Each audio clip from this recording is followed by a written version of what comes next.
Welcome to the Pub Sports Radio MLB Closing Time Show. It is Tuesday, September 21st. Ian Cameron, Conor Mack with you, ready to break down the Tuesday MLB card. Summer's over, at least calendar-wise it is. The beginning of fall today, and football's already has already arrived. Basketball and hockey around the corner. So definitely it feels like fall has arrived, certainly from a sports standpoint. So ready to break down the card. It was a very good MLB day for Conor and I yesterday. So it was a very good, profitable baseball day for us, but it was also a very good day for the channel because we hit 10K, baby. 10,000 subscribers for Pub Sports Radio.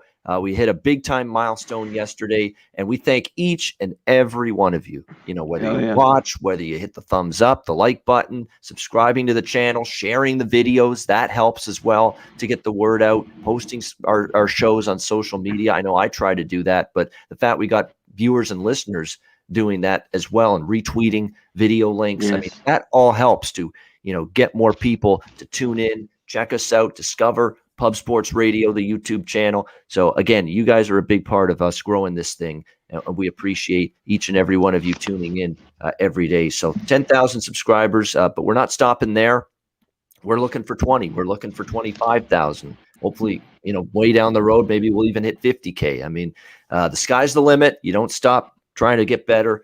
And that's exactly what we aim to do here at Pub Sports Radio. Let's get to the baseball card. It is a good one. There's a lot. This time of year, I kind of like these last couple of weeks because you could take advantage of some of these prices where, you're getting teams that are being priced like full season, based on full season records and full season results. And yet the current form is not, congruent with those full season numbers. You look at yesterday with Baltimore and Philadelphia. You look at Detroit and the Chicago White Sox. Yeah, the reason the White Sox are a big favorite, the Phillies are a big favorite in these games, Conor, it's because they're the better team. They've had the better overall record by a mile than their opponent. But the current form indicates Baltimore's been scrappy lately. They won last night as a big dog. The Detroit Tigers won as a big underdog. They have been playing really good competitive baseball for a while, and the betting markets have had them clearly undervalued for many weeks now. And that's why this is that kind of time of year, C-Mac, when I'm trying to take advantage of these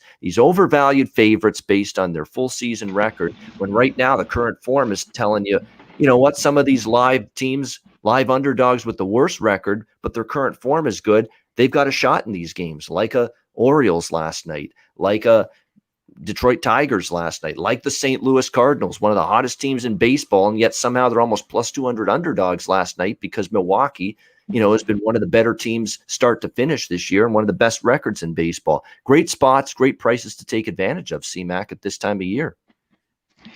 Yeah, I always love it. I've always been told for years and years, I'm sure you did too, September, especially the last 3 weeks, catch big dogs everywhere. A lot of teams, just sitting guys, and a team like the Orioles, guys playing for their jobs, just looking to finish the year because they got nothing else going on. This is, to me, when I see favorites and we go throughout the show, it's, I'm on the dog or pass, which I've been doing a lot. I'm not just going to lay a number just to do it. So especially with some of these teams, and it's coming. I think you pick them. You can't do them all. We talked about, Ski talked about it the other day. There's favorites that you got to, that are going to win. Astros won 10-0 last night. So there's certain spots. So you just got to pick them, and hopefully we can kind of talk it over every day here and break it down for everyone, and we can, get the right ones. No question. And you're right. Pick your spots. You're 100% right. You're right. Ski was right when he said it. You don't blindly bet every underdog. It's got to make sense. It's got to be a team that's in good form lately. Like that's why I mentioned those Detroit and St. Louis in particular. Those are teams that have consistently been battling every single game. They're in the game. They got a chance to win. And when you look at the Tigers, who are they playing? The White Sox. Yeah, they're just coasting now. They want to get to the playoffs. There's not a whole lot at stake right now for the White Sox. Same in Milwaukee. They're cruising to the NL Central. They're going to win that going away. There's not a whole lot of incentive to just go all out here last couple of weeks, whereas St. Louis, they're playing one of the hottest teams, and that's why you get a very, very undervalued Cardinals team like we did last night. Let's see what's undervalued today. Let's start with the Kansas City Royals and the Cleveland Indians, first game on this Tuesday evening card. Daniel Lynch, Cal Quantrill, the pitching matchup. We've got Cleveland minus 145, home favorites, 9 the total, shaded to the over in this one. And this is first game on the board. And here I am talking about live dogs. This ain't a dog that I like in this game, the Kansas City Royals. I don't like this underdog. Daniel Lynch has had a really rough go his last 3 starts for the Royals. He's been really hit around, struggling to pitch deep into games, struggling to pitch well at all. He's given up 13 runs over his last 10.2 innings. So not good whatsoever for the young lefty Daniel Lynch against Oakland, Minnesota, and the White Sox in his last 3 starts. He faced Cleveland back on May 3rd, struggled, 3 runs, 4 hits, and 4.2 innings, 4 walks also in that start for Daniel Lynch. And walks have been a consistent problem for him. You know, you look at his last 7 starts, you know, in 5 of those 7, he's given up at least 3 walks. He's issued at least 3 free passes. Just not good. You cannot get away always with walking that many hitters. Eventually someone's going to, you know, hit with the runners in scoring position, guys on base, and you're going to end up paying the price for it. And then on the flip side of this pitching matchup, you've got Cal Quantrill, who's been a bet-on pitcher for me a lot here in the second half of the year. He's pitched really consistent, other than one start against Boston where he got hit and gave up 5 runs. You're seeing a lot of 3 runs or less given up by Quantrill. 9 of the last 10 starts that he's made. Faced Kansas City on July 10th, 3 runs allowed in 6 innings. Cleveland won that game. So I like Cleveland here, a first 5 full game split. You could go with the money line route instead, you know, minus 146 for first 5 money line, which is also right around where it is for the full game. Or if you want a little extra value, you could go minus a half even money in the first 5 innings with Cleveland. But bottom line is Quantrill's a bet-on pitcher. I don't think that way for Lynch right now in his current form. So I like Cleveland here, first 5 full game. What do you like here, Conor Mack? I do kind of like Cleveland. I just don't like that I got to lay the price in this one. Royals took those games last night. Indians, you know, they have hit lefties. You talked about the May 3rd start with Lynch. But even with these offenses, I struggled from game to game taking them. I just don't know when I'm going to get. I know the Indians have hit lefties. I think they're going to hit Lynch. Wind's blowing out. I lean to the over. Maybe. Quantrill's been unreal. LJ from H-Town, he just gave the stat. Yeah, 12-3 his first 5. So I don't know if he'll make my card. I got to take a half run with the Indians, get a little value, or go full game run line. I don't love doing that with the home team. But that's where I'd be here. I think the Royals got theirs yesterday. I stayed off the doubleheaders like we do. And I lean the Indians like you would, first 5 here. Yeah, you know what? I excuse Cleveland for yesterday. I mean, it was kind of a rough spot for them. They're coming back from the Yankee series in the Bronx, and their big high of winning, you know, the last 2 games, kicking the ass of the Yankees, who were desperately trying to get into the playoffs. I think they were a little flat, you know, coming off that Yankee series yesterday. Cleveland sure looked that way to me, especially the first game where they got absolutely bombed in that game, and a rare poor outing from McKenzie, who had been pretty good lately. I think today now, another day has gone by, bounce back mode, good pitcher on the mound. So I think Cleveland has a good chance to bounce back here. Next up, we've got Pittsburgh and Cincinnati. Mitch Keller, Tyler Mahle on the mound. We've got Cincinnati here, rather, minus 210, home favorites, 9 the total, pretty much across the board. I was on Pittsburgh yesterday, first 5 in full game, and man, was that disappointing. You'd think with a 5-0 lead early, you got a chance to not only cash the first 5 with Pittsburgh, but the full game too, and you get neither because it just implodes all of a sudden. That's what happened to Dylan Peters. He imploded, gave up 4 runs, and man, if you had the first 5 in particular, that's a brutal way to lose. You have 2 outs in the bottom of the 5th. Pirates are up 5-4. Back-to-back solo jacks, Joey Votto, Eugenio Suarez, one after the other, and a 5-4 Pittsburgh lead turns into 6-5 Reds, and they didn't look back from that point on. They won, I think, 9-5, 10-5 is what it ended last night. Tough if you had Pittsburgh. I'm not jumping back on Pittsburgh today. Not with Mitch Keller on the mound. Brutal for the Pirates all year. 6.14 ERA, and he's a righty, so the Reds should match up well against him. And let's not forget, Reds didn't hit lefties lately, but they finally busted out last night and they should hit Keller here. They're better against righties, and they got Tyler Mahle on the mound here, who, again, at home, it's been a little bit tricky to trust him at times, but there's no doubt he's the better of these two pitchers still, even though he has had the odd bump in the road. Tyler Mahle comes into this start 3.18 ERA his last 3 starts. Again, his home ERA has not been great, 6.09. But I do think he could come in here, pitch well against the Pirates. He's faced the Pirates 3 times this year and pretty much dominated. Reds won all 3 games that Tyler Mahle started against Pittsburgh, and he's given up just 3 runs over 18.1 innings pitched against the Pirates this year. So this is Reds or pass for me, and obviously I'm not going to lay minus 210. Maybe a run line could be if you like the Reds. Jesse Winker, as Crystal Warren says in our chat, yeah, that's an unfortunate injury. He's had a nice year, but they've still got a lot of bats. I mean, Votto's raking, Castellanos, go on down the list, Jonathan India. Lots of bats still in this Reds lineup. They had been scuffling, and now that they broke out last night against the Pirates, maybe they keep piling on the runs. I'd maybe go Reds team total. You know, you don't have to worry about Mahle as much with his bad home ERA, and you can get 4.5 at Bet Online. Some other books have 5.5. If you can find the books that have the 4.5 with juice on that Reds team total, that actually looks like a little bit of a bargain here, because in theory they should be able to get to 5+ here tonight against Keller and a really bad Pittsburgh bullpen. Got to factor that in as well. The Pirates bullpen hasn't been good for the last several weeks. So what do you think here, C-Mac, Pirates and Reds? Oh, yeah, I got to give a shout out. Kevin DeFreya, $6.99 dono. Congrats on Thank the 10K. you, Kevin. Always. Man, they're always here. Always loyal soldier. Subscribe. Yeah, donate, man. We appreciate it a lot, man. I'm going to stay off here, I think. You know, I think the 4.5, that team total you talked about, you could take. It's better. The 5.5 plus 110. I just don't want to lay a number with a Reds team that's kind of hit the shits. They hit Keller hard. This looks like the spot, so I don't blame anyone. And that's my lean, because I wouldn't want to take them run line here, minus 110. I'd rather go with that 5.5 even with the team total and get plus money with it. I lean over 9. I know Melee's been good, but I talked about it yesterday. These teams went over again. It was one of my last ones I didn't play, and that game easily went over. It's just at 9 here. I think this one could get over again.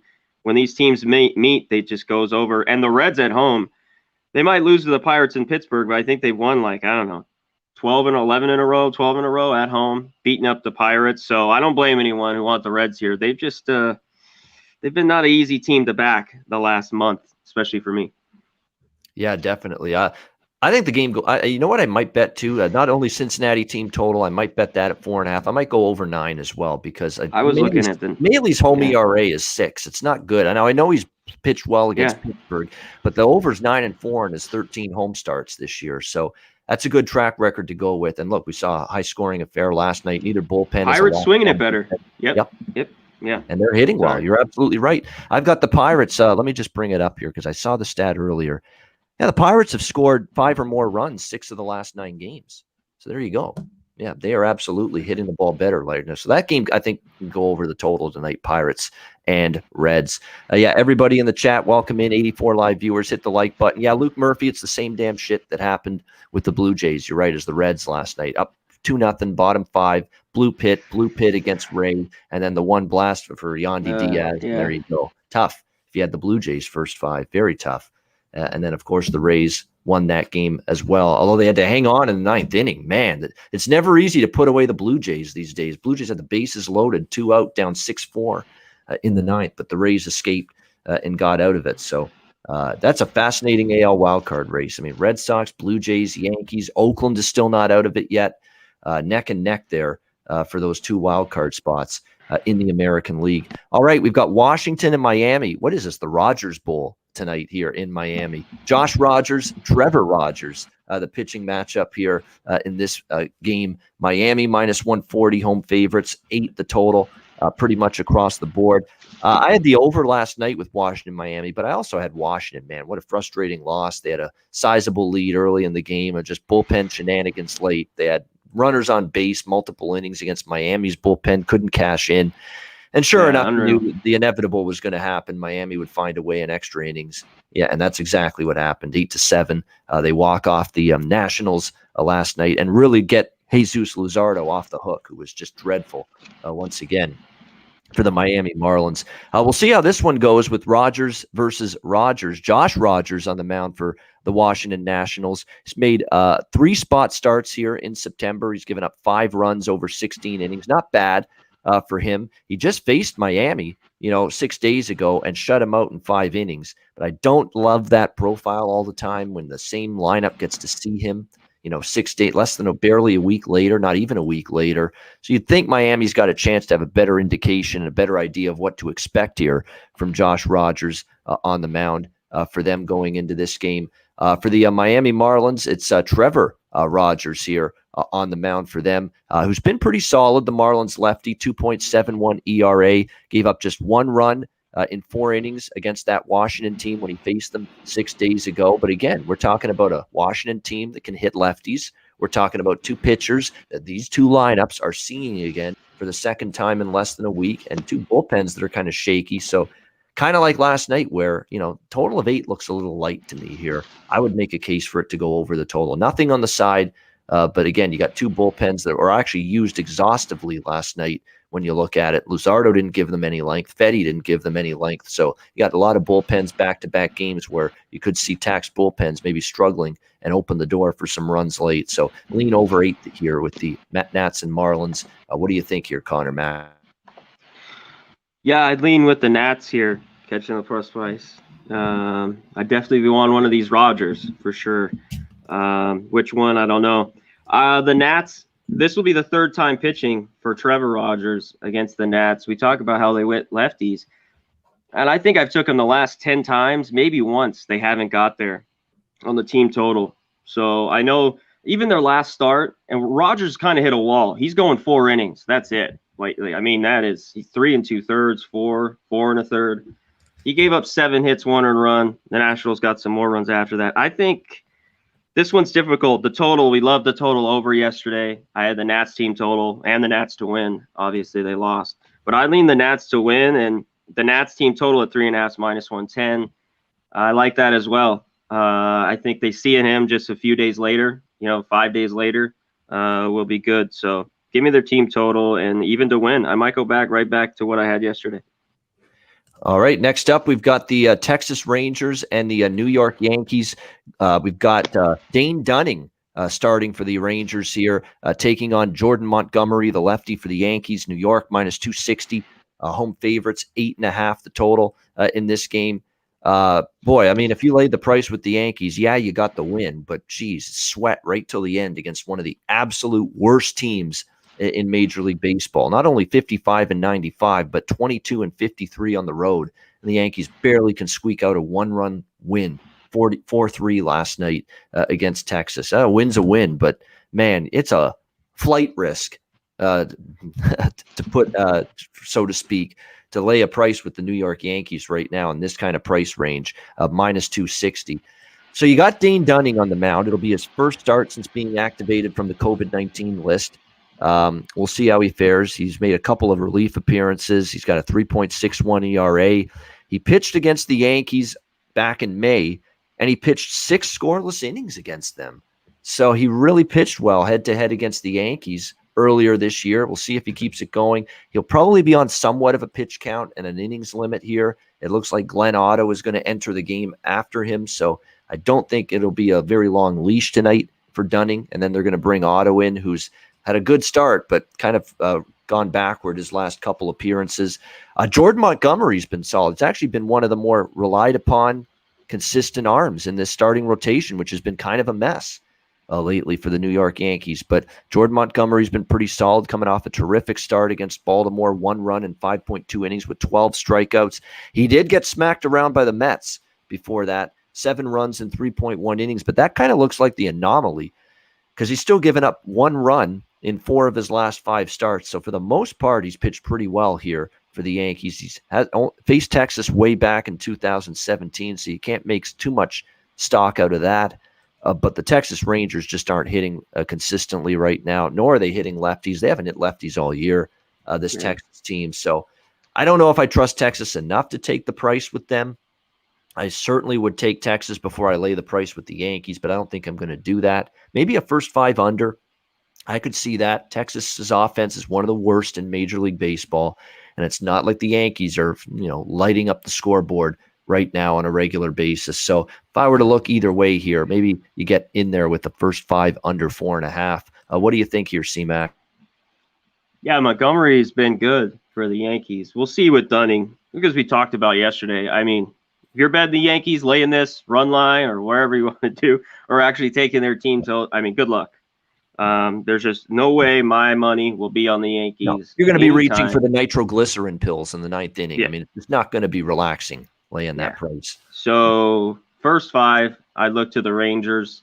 You could go full game. You mentioned the first 5. It got over yesterday because that was a look that I kind of really liked. I'd go full game, and it stayed under the full game. 4-3. I like both, but my first 5s have been my last 3 or 4 have not been good. My looks on them, and then the games stay under the full game. So I lean just under the full game, 8.5 here, as long as Chapman doesn't come in to blow it. Maybe they'll stay under. So just keep him out of there, nowhere near the mound.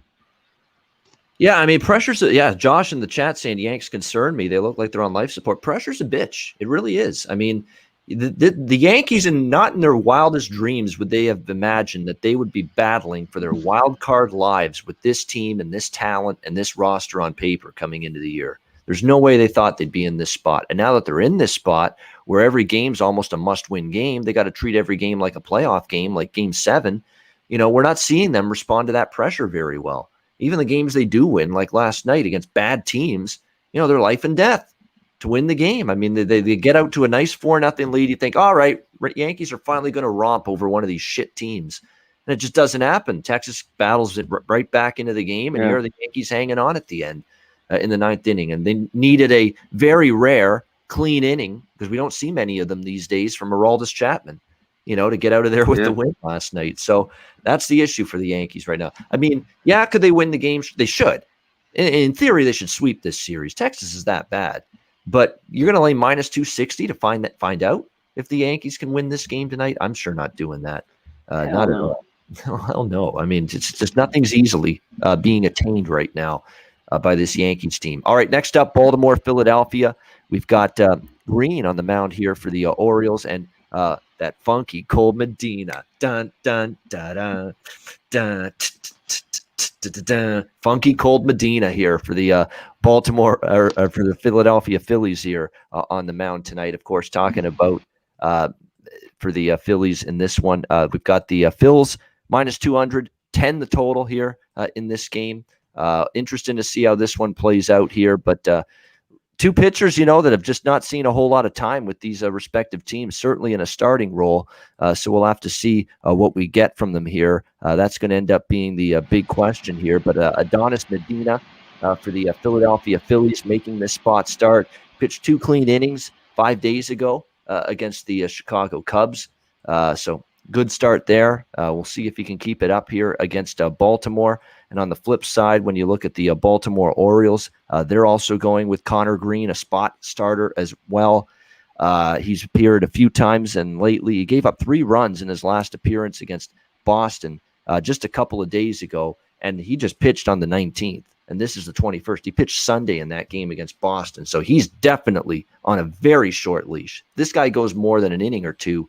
I'd be surprised. So you got 2 guys that aren't going to pitch very long.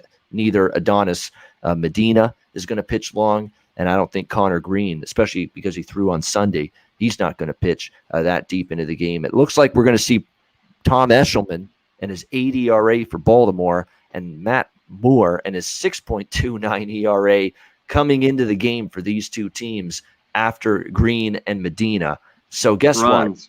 Runs, exactly. I want no part of the under in this game. The question is, these lineups are sketchy at times too. I mean, you can't forget that. Philadelphia, sometimes you think they should crush, Green, crush Eshelman and their bad pitching stats, but sometimes that doesn't happen. In theory, this should go over the total, though. It's a high total. It's 10 pretty much across the board here, but that's the only way I would bet it is Orioles, Phillies over 10. What do you think here, C-Mac? Yeah, I'm going to wait just a little bit to bet this. I still don't have a lineup. So You do? Let me just, yes, Anywhere. 10 is the total, and Okay. minus 200 for the Phillies. Once again, I'd lean Baltimore. I mean, their pitching stinks tonight too, but in a matchup like this where you don't trust the pitching on either side, why don't you just take the plus price when you're getting this kind of number? That's the only way I would go, but I like the over more.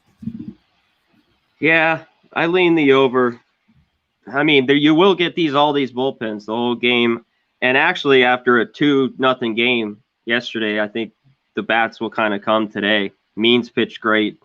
So I just don't love that it's 10. I don't love taking over 10s. You know that. I lean over, and I'd only be on the Orioles. I know that to me, these teams are more, I wouldn't say they're close, but there's just no way the Phillies are minus 220, none of that stuff in this game. It'd be like the Yankees. If you just don't bet this game. I mean, if you're taking the Phillies run line, just good luck. I mean, I couldn't do it. I couldn't do it. So it'd be, Orioles are pass here. Yeah, I'm not laying a run line here with funky cold Adonis Medina, and then more, and more, and then more coming in after him. No, not a chance. But I don't. But it's not like Eshelman is a Cy Young Award winner either. He's rough. He's got a 80 ERA. Tommy Eshelman this year for the Orioles. So yeah, the over is definitely to me the clear stance in this game if I'm getting involved in it. The Mets and the Red Sox. We've got Marcus Stroman, Eduardo Rodriguez, Boston minus 135, minus 140. Home favorites in this game. The total sitting at around 9.5 right now across the board in this one. You know, the New York Mets, for all intents and purposes, 7.5 back of the wild card race right now. And in the NL East, they're 6 back. They're done. It's just about, how much enthusiasm is there going to be to finish out what's been a very disappointing season. This team definitely thought they were at least capable of being a wild card team, and it's not going to happen now for the Mets. We'll see what kind of spirit they're in here tonight. But I'll tell you what, even though the Mets are out, Marcus Stroman is still showing up every game, pitching well, 2.88 ERA on the year. He's pitched extremely well for this Mets team all year. He'll face, the lefty for the Red Sox, Eduardo Rodriguez, not a guy I firmly trust, to be honest with you. And actually, he's been crushed in interleague play. I don't know what it is, but whenever he's faced a National League team this year, Eduardo Rodriguez, he has not fared well by any stretch of the imagination. He's not pitched well in Boston, 6.32 ERA for him at Fenway Park this year. This is not the time that I'm rushing to back the Mets. You got to wonder what the vibe is and what the mentality is. And just, that's a pretty down and depressed clubhouse. You got to think based on the disappointment that they're not even going to make the playoffs. But I'm not laying a price with Eduardo with that home ERA and with the way Stroman's been pitching, Mr. Consistent for the Mets. So Mets or pass. Maybe I get involved, but I'm not laying the price with Boston. It would be Mets or nothing for me. But at the same time, that Mets psyche, where their heads are at right now, is maybe enough of a concern maybe to just say lean Mets, maybe not actually pull the trigger. What do you think here, Connor? Boston, New York. Yeah, that's what I had looking at this game. I mean, now you're talking now where I could bet the Mets. If I start getting maybe some prices like this, they've been, minus 170 for the last month or, whatever, or months. So few guys have hit them. I mean, Bogarts has hit Stroman, Vasquez. I don't want to lay the price with Rodriguez. That's the big key. So, yeah, it's not a game I'd rush into play here. I'd be on the Mets or pass. Yeah, the Red Sox, well, again, with the Red Sox offensive numbers lately, they're hitting, but they hit Seattle and Baltimore. I mean, the pitching that is struggling, both teams have really not pitched well. Baltimore hasn't pitched well all year, so you got to take that with a grain of salt, what we've seen out of this Red Sox team offensively the last few games. But we'll see how this goes. Again, I definitely think the Stroman's got a little edge over Eduardo, but obviously Boston's got everything to play for, trying to nail down a wild card spot, and the Mets, you worry where their collective psyche and their heads are at the moment. Yeah. Next up, we've got the Toronto Blue Jays and the Tampa Bay Rays. Alek Manoah, Drew Rasmussen, the pitching matchup here. We've got Toronto. Actually, it's even money pretty much, both sides, 8.5 the total. I like the Jays here at a little bit in a bounce-back spot. First 5 full game with Manoah. Manoah's been really good, making a strong case for maybe AL Rookie of the Year for this ball club. He's coming off an absolute gem just 8 days ago against this very Tampa Bay team. 8 innings of shutout ball, 10 strikeouts, no walks, 1 hit, just an absolute dominant game for Alek Manoah. Last time he faced this Tampa Bay team, just scintillating on the mound for them. And he's pitched well against the Rays all year. 3 starts against Tampa and just 3 runs allowed, only 2 earned runs for Alek Manoah in 18.2 innings of work this year against the Tampa Bay Rays. So he's pitched extremely well in this game. You've got Toronto looking to bounce back after a disappointing game. And look, Toronto, when they see a guy for the first time, especially when he's pretty talented, they can have they can struggle like they did last night against Shane Baz. Give him a lot of credit. He looks like the real deal maybe for the Rays. That young prospect pitched great last night. He gave up a couple of solo homers, and that's it. He shut down the Blue Jays other than that.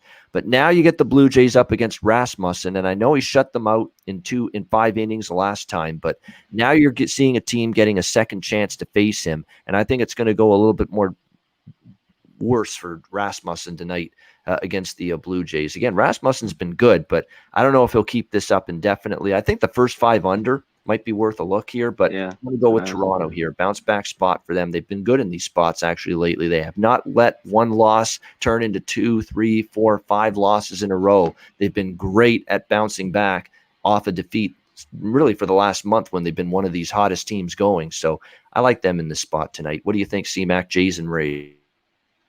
Yeah, one thing Manoah is the worst of his starts have been on the road. So that's where he's been. Even the Rays, he's been phenomenal against them at home. That July 9th start, he went 3 2/3, 2 earned, 3 runs overall. And he was just so good against them, a week ago, September 13th, 8 innings, 1 hit. That's why I want to take that first 5 under 4.5 with these 2 good pitchers. But Manoah has been the same guy on the road, so that's got me balking at really loving that.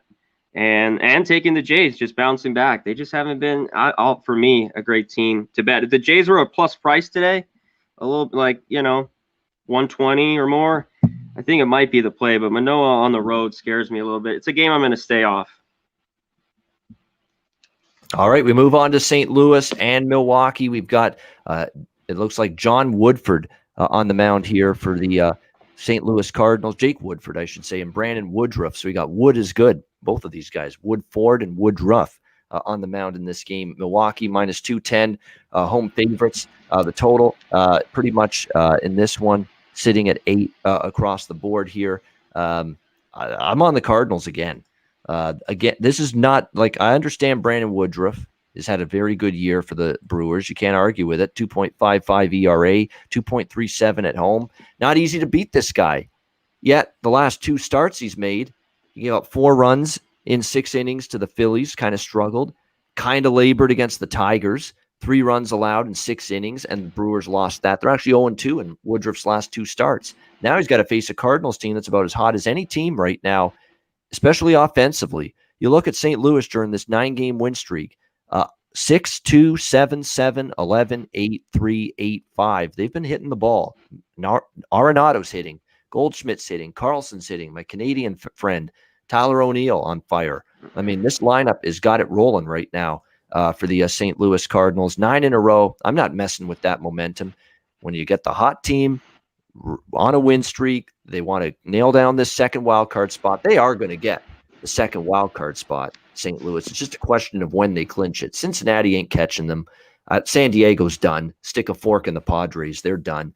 That sweep against St. Louis killed them and basically ended any chance they have of being the wild card team. St. Louis is just feeling it right now. And Jake Woodford on the mound here for the St. Louis Cardinals tonight. He's a little bit of an enigma at times. He's had some rough starts, like the Minnesota start was a little bit rough. The Cincinnati start was a bit rough for him.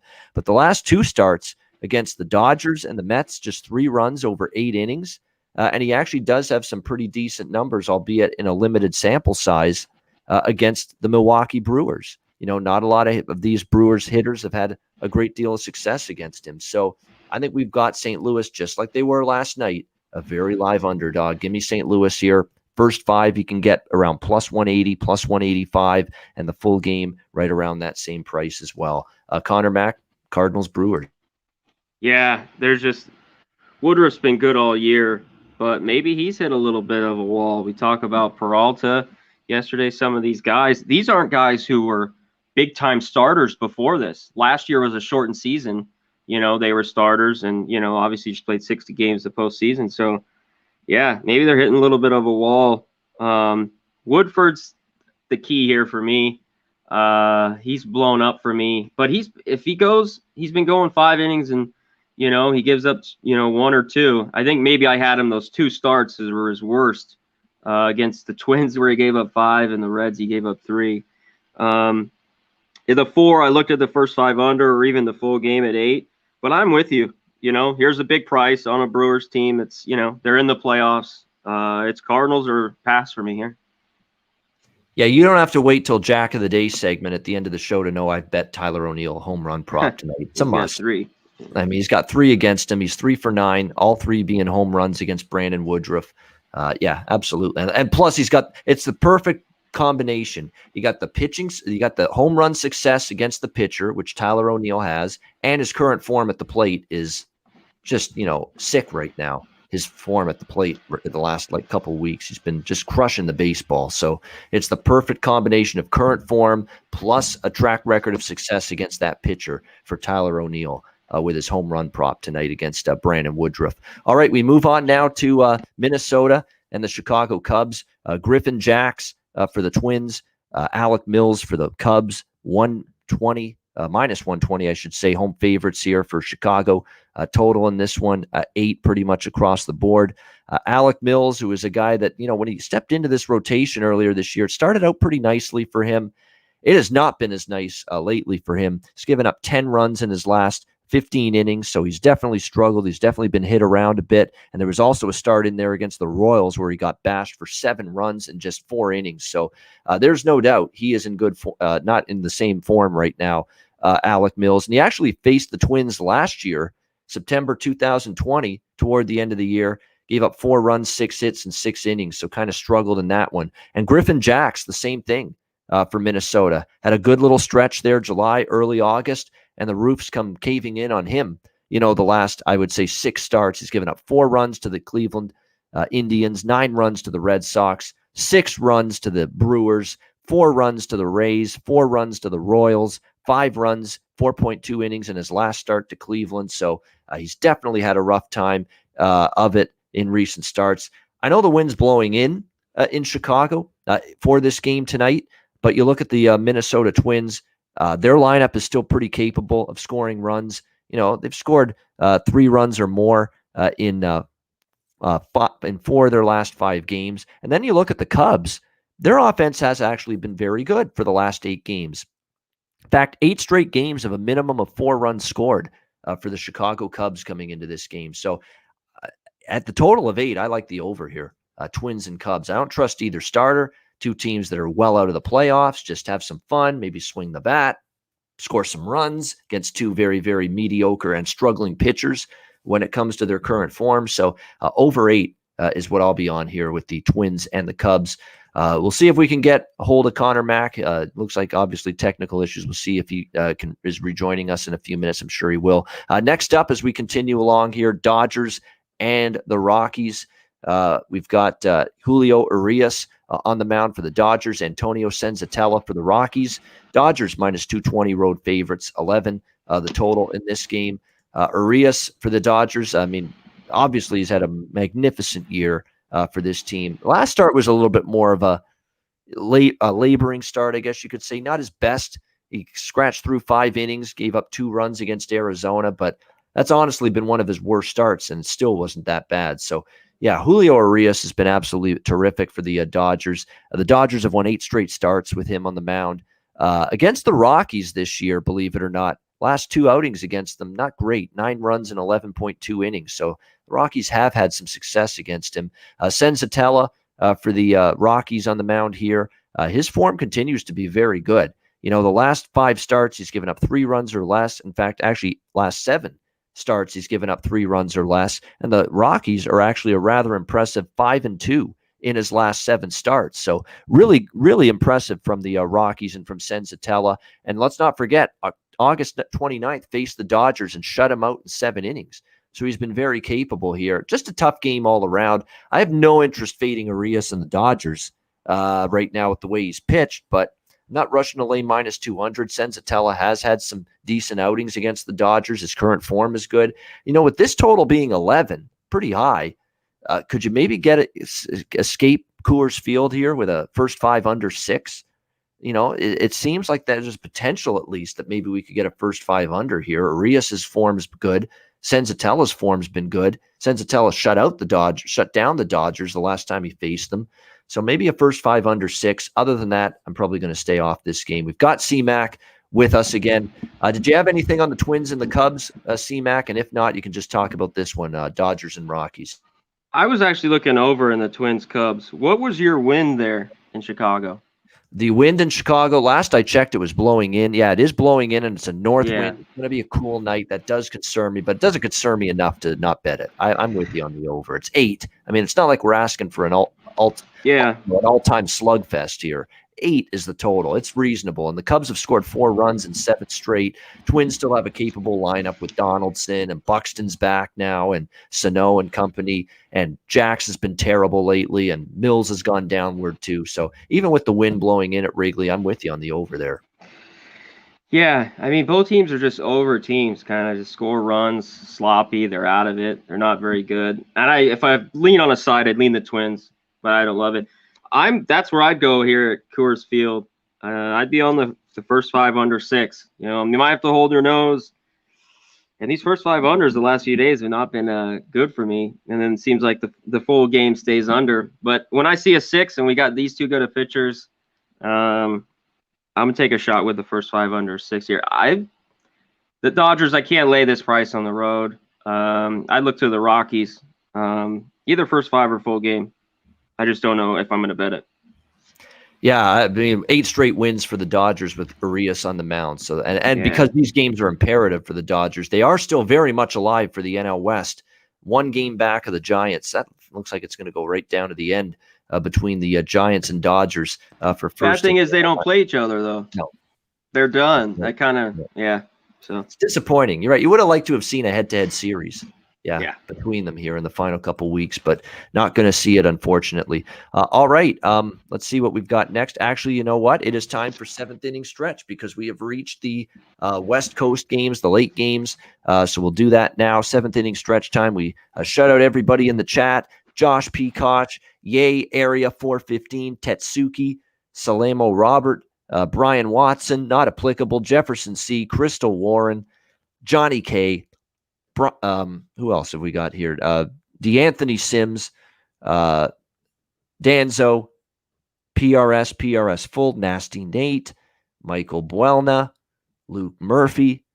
There's Boston Nick in the chat today joining us. LJ from H-Town, DX Filer, Grizzle A, Noel 207, Robert Cherry. We appreciate it. Xnizzle 420, Jay Peasy. We thank Francis Laura Chelier. We appreciate that. We continue. Anthony Velez, John Roy. We appreciate it. John Roy says currently no wind at Wrigley, and this guy's Mr. Chicago, so he's on top of things when it comes to the Windy City. So all right, I'll take your word for it. You're there, I'm not. So I hope you're right because that'll help. The weather. Step outside. That's right. Who needs the weather forecast? Who needs to look at numbers and little arrows pointing at which direction the wind's going at? So definitely, just step outside and look at where the tree is blowing. There you go. There's your wind forecast right there. All right. So we got 4 games left, all West Coast games. We'll start with the Astros and the Angels. Jose Urquidy, Packy Naughton, the pitching matchup here. We've got the Astros minus 220 road favorites in this one, 9 the total in this game.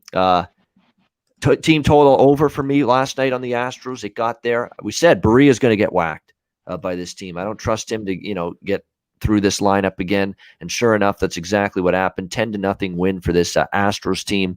They're starting to fire it up a little bit. Now the lineup is starting to hit like we think they're capable of. 7-12, 4-4, 7-10 during this 6-game stretch for the Astros. So they're really starting to get that offense cranked up which they should with all the bats they've got in it. Now they'll face Packy Naughton, the lefty for the Angels, who got crushed in his last start against the White Sox. 4 runs, 6 hits, 2.2 innings.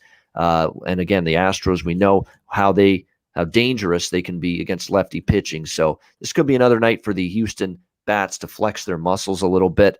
On the other side, you've got Urquidy on the mound for the Astros in this game, who's actually been in very good form since returning to the rotation here in the month of September. He's made 3 starts. He's given up just 5 runs total over a span of 13.1 innings. He's pitched pretty well against Padres, Mariners, Texas. So it's been a solid run of it for Urquidy here since rejoining the rotation. He faced the Angels back on May 12th and only went 3.2 innings, but didn't allow an earned run in that game against the Angels, and the Astros won that game 9-1. So it's Astros or pass here in this game. Run line's probably the only value you could get. Maybe I'll just go team total again here tonight, 5.5. Ride a team that's been getting to 6 runs or more a lot lately. Maybe they can do that again here against Packy Naughton, who had a rough start in his last outing, and we know the Angels bullpen is still capable of giving up runs late, just like they did last night in the game. So over 5.5 Astros team total. I might get involved with that once again. What do you think here, C-Mac, Astros, Angels? I think the over. I know it was crazy got there with the grand slam with Gonzalez last night, but I'd only be on the over here. One thing is, I'm looking at this one close. Astros, after a big win lately, seem to throw up another game, a kind of a stinker. So I might look at the Angels, who should have scored runs last night and didn't. So I think they score some. That's why I really like the over. But I might take a shot with him plus 180, maybe first 5 here. We continue on now. Next game, it's the Mariners and the Athletics. Marco Gonzalez and Blackburn shitting in the dead of night for Oakland. We've got Oakland minus 140, home favorites in this game. Total 8.5 across the board going into this one. Seattle did what they had to do last night. Snapping Oakland's 5-game win streak.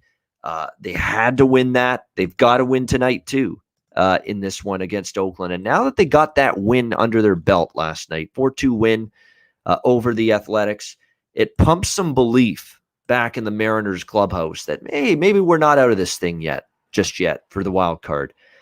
And when you look at it, they're now only a game behind Oakland in the standings right now, just a game back.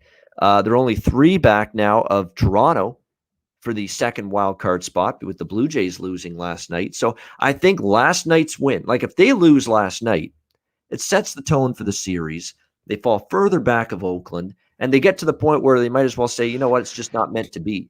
But the fact Seattle won the first game of that series last night is huge for them. Now they're going to come to the ballpark today with some pep in their step, some momentum, some belief that, hey, we're not out of this yet. We got to win again tonight.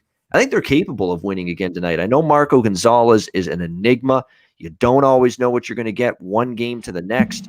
But for the most part, other than, say, the Arizona start on September the 4th, he has been a lot better in the second half of the year. And most of the starts, he's been 3 runs or less, keeping Seattle in the game, giving them a chance to win. He hasn't pitched terribly against Oakland this year, 3 starts against them, and he's given up 3 runs or less in each outing. And Seattle's won 2 of the 3 starts for Gonzalez against Oakland this year. So I'd look Seattle here. First 5 full game split in this one. I'm not ready to lay a price with Blackburn. Not by any stretch of the imagination. He's kind of, come back down to earth a bit. 2 of his last 3 starts of the rough variety, 4 runs, 2.2 innings against Texas, and then 4 runs and 3.2 innings against the Blue Jays.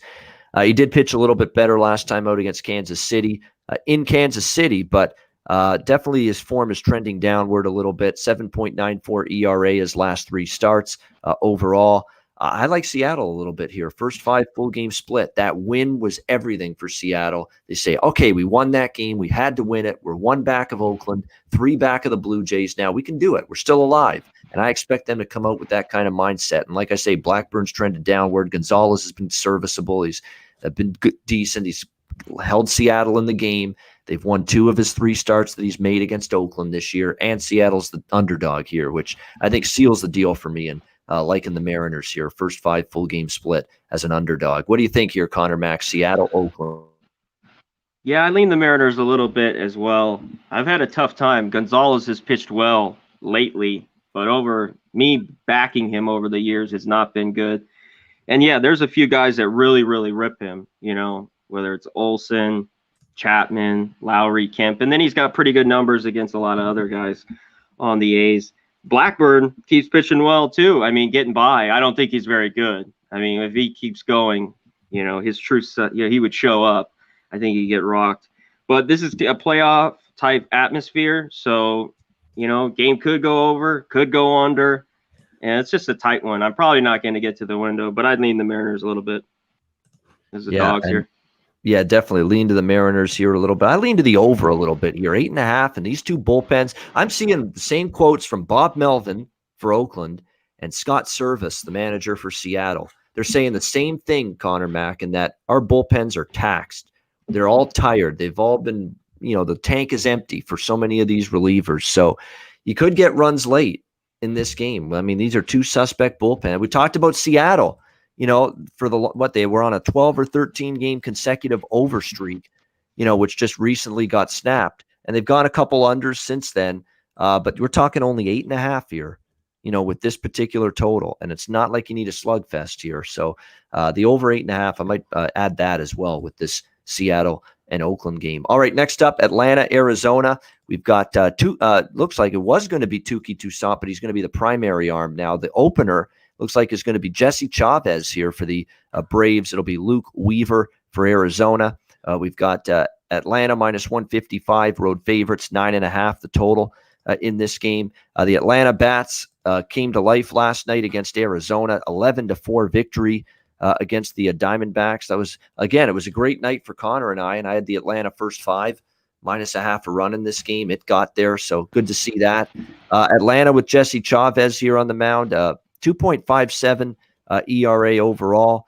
He has not he's started just once this year for the Braves in an actual starting role. Back on June 24th against Cincinnati, he gave up 2 runs in 2.1 innings, so it wasn't great necessarily for him. Luke Weaver on the other side of this for the Arizona Diamondbacks, 4 runs, 5 hits, and 4 innings in his last start against the Dodgers. Kind of struggled in that game. Struggled against Atlanta when he faced them back in April. His one start against them this year gave up 4 runs, 6 hits, 5 innings, 5-4 was the final score. The game went over the total. Luke Weaver does have very good numbers, though, pitching in Arizona this year. 1.95 is the ERA for Luke Weaver here in Chase Field here in Arizona. So keep that in mind. He's got some pretty good home statistics here. It's just a tough game all around. I like Atlanta in terms of they need the wins here, to try to nail down the NL East. But you're talking about minus 155 with Jesse Chavez and a slew of relievers, including Toussaint, who, is not someone I trust right now. 4.5 ERA.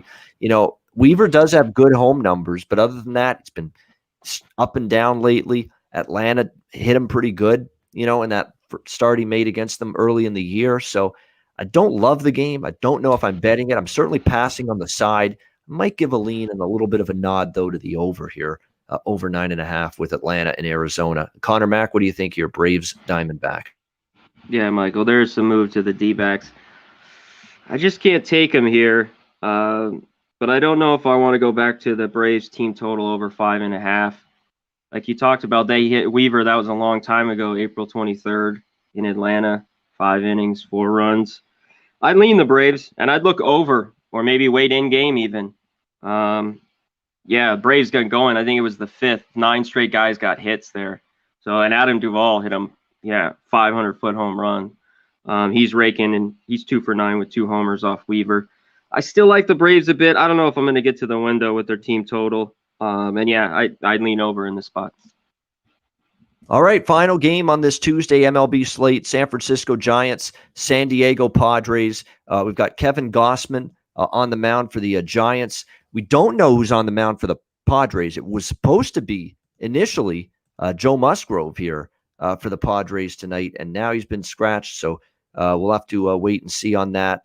You would think it was going to be him. Let me see if I can get an update here, but I just want to check here. Let me see. Yeah, it's vacant. So, hold the phone on Joe Musgrove starting tonight for the Padres. But the price was minus 110, minus 115. San Francisco road favorites here, 7.5 the total in this game.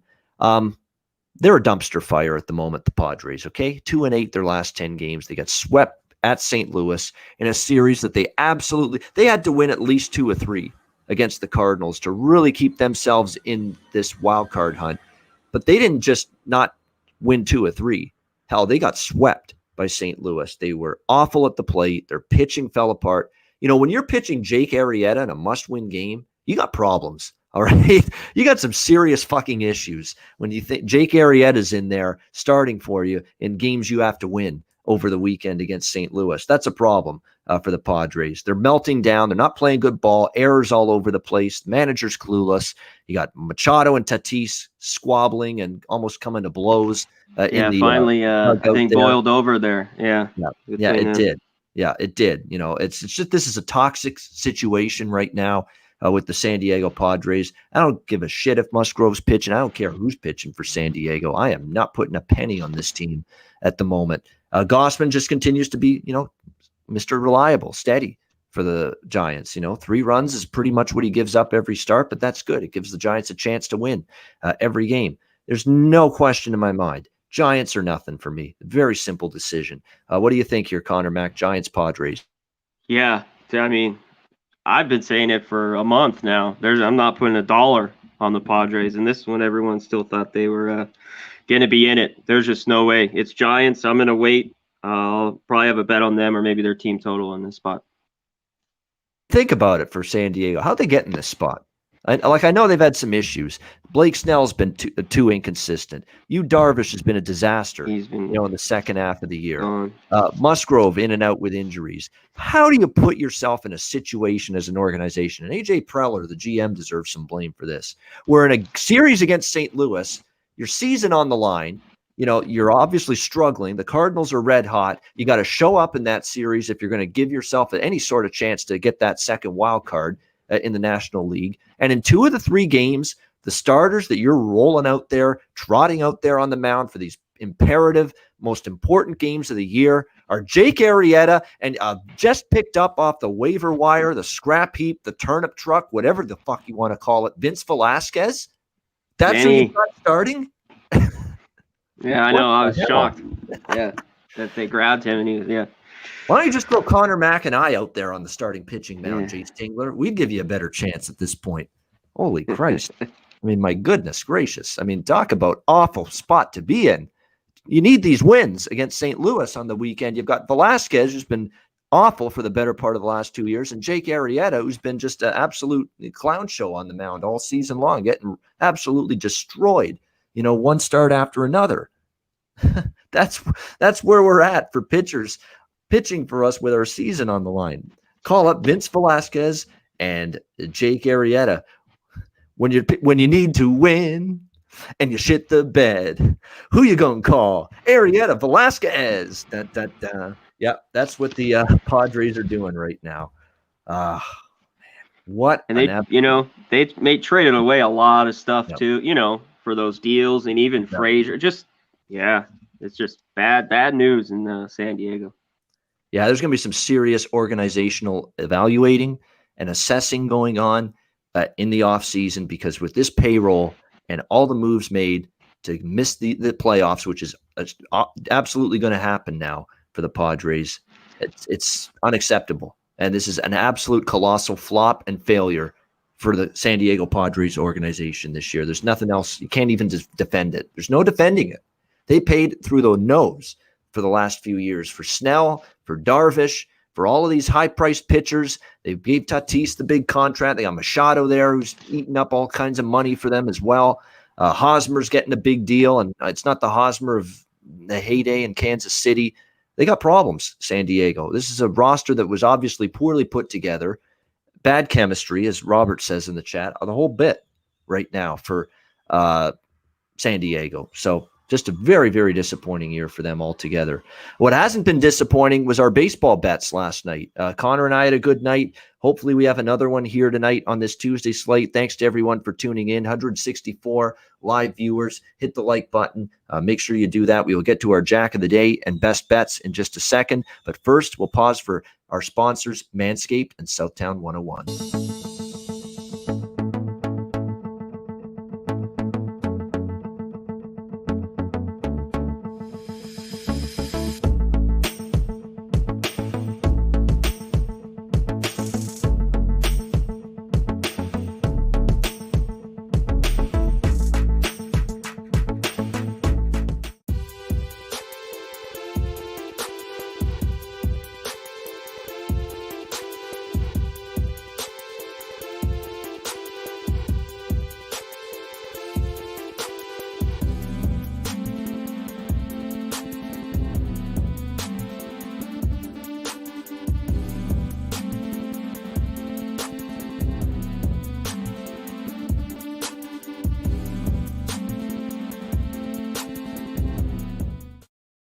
All right, Southtown 101. When you're in San Antonio, Texas, stop in with great food, drinks, live music, DJs, karaoke. Southtown 101 in San Antonio. Manscaped promo code PubSports, 20% off your purchase using the promo code PubSports. Lawnmower 4.0 and all the great Manscaped products you can get for 20% off with the promo code PubSports. And mybookie.ag, promo code PubSports. Look, football season's here. We got NHL and NBA right around the corner. Looking forward to that. Now's the time to sign up for an account at mybookie.ag. Bitcoin accepted currency for your deposit as well. Mybookie.ag, promo code PubSports. All right, we'll get to best bets momentarily, but first, as always, we start with the Jack of the Day.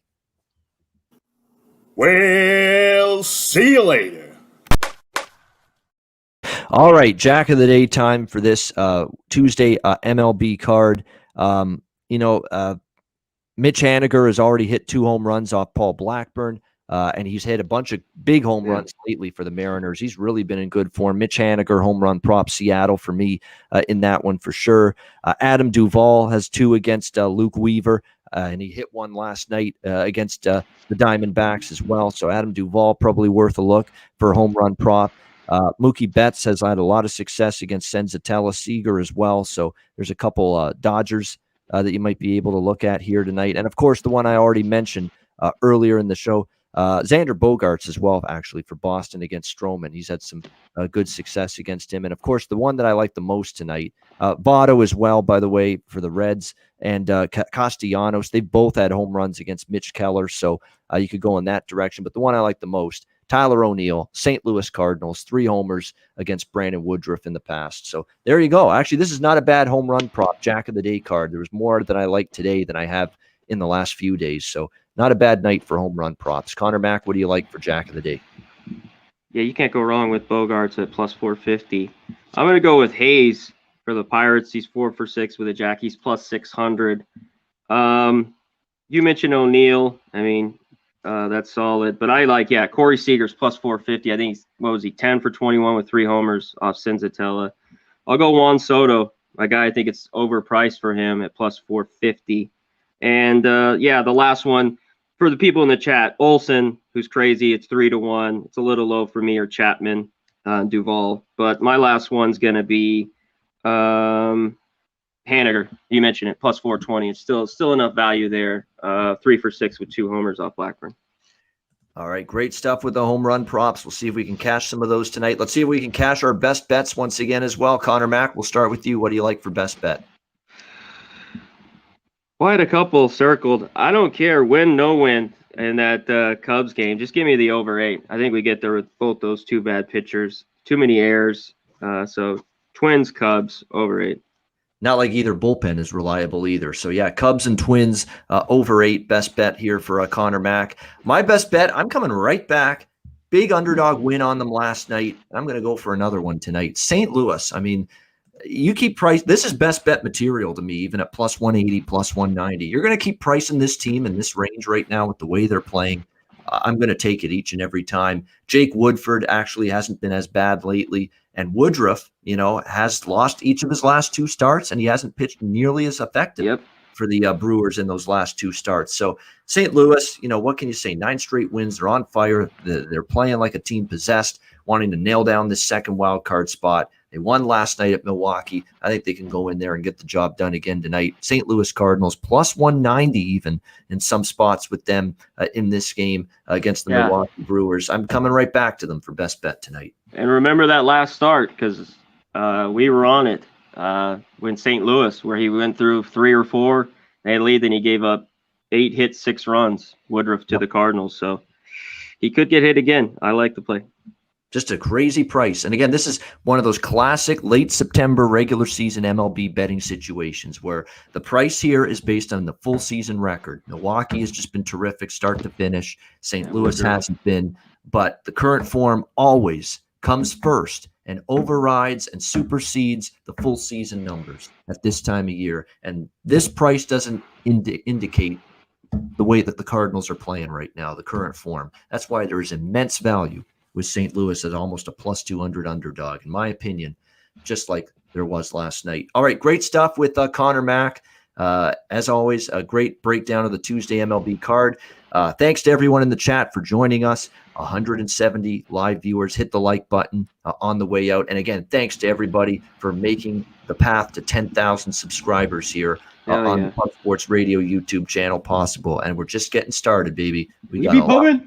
We be pubbing. Indeed. Thank you, everybody. We appreciate it.